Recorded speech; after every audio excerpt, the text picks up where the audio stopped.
విసుక్కున్నాడు. అసలు నా జీవితం ఏమిటో రాజ్యంలోనే కాదు ఈ అడవిలో కూడా సుఖం లేదని నిద్రాభంగం అన్నాడట. ఇక 3 నోవు నోచుకున్నప్పుడు ప్రసాదం తీసుకుంది వెళ్ళరు ఇంటికి ఎవరు. అందులో నోవు నోచుకున్న వాళ్ళు ఇంకా సెంటిమెంట్ ఆ ప్రసాదం. కాబట్టి ప్రసాదం ముందు తెచ్చి రాజుగారికి ఇచ్చారట. రాజు అంటే ఎవరండి? సాక్షాత్తు విష్ణు స్వరూపం. మన ఎవరు పాలిస్తున్నారో వాడు విష్ణువే. కాబట్టి రాజుగారు అంటే విష్ణు అంశని ప్రసాదం తీసుకెళ్ళి ముందు ఇస్తే అన్నాడట, వాళ్ళు ముట్టుకున్న ప్రసాదం నే తిండవేంటి, చక్రవర్తిని పొలవంట కట్టాడు. చూసారండి, మనిషి దిగడం మొదలు పెడితే పతనంలోకి ఒక్కొక్కటి పడిపోతూనే ఉంటాడు, ఇక లేవడం ఉండదు. మీ 3 తప్పులు ఎలా పరిణమించాయి? గుర్రం ఎక్కాడు, అడవి నుంచి రాజ్యానికి వెళ్ళిపోయాడు. ఆ రాజ్యం మొత్తం కూడా చీకటమయం అయిపోయింది. ఎక్కడ చూస్తున్నా రోదనలు, అమంగళకరం.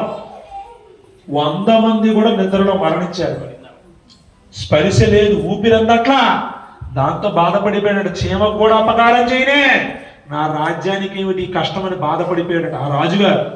దాంతో చేసేది లేక ఆ దేవతామూర్తిని తలుచుకుని మౌనంగా కూర్చున్నాడు. కళ్ళు గుర్తు పెట్టుకుంటే రోజు ఎవడు దైవ కార్యం చేస్తాడో వాడికి కష్టం వస్తే తెలిసిపోతుంది. ఇది నా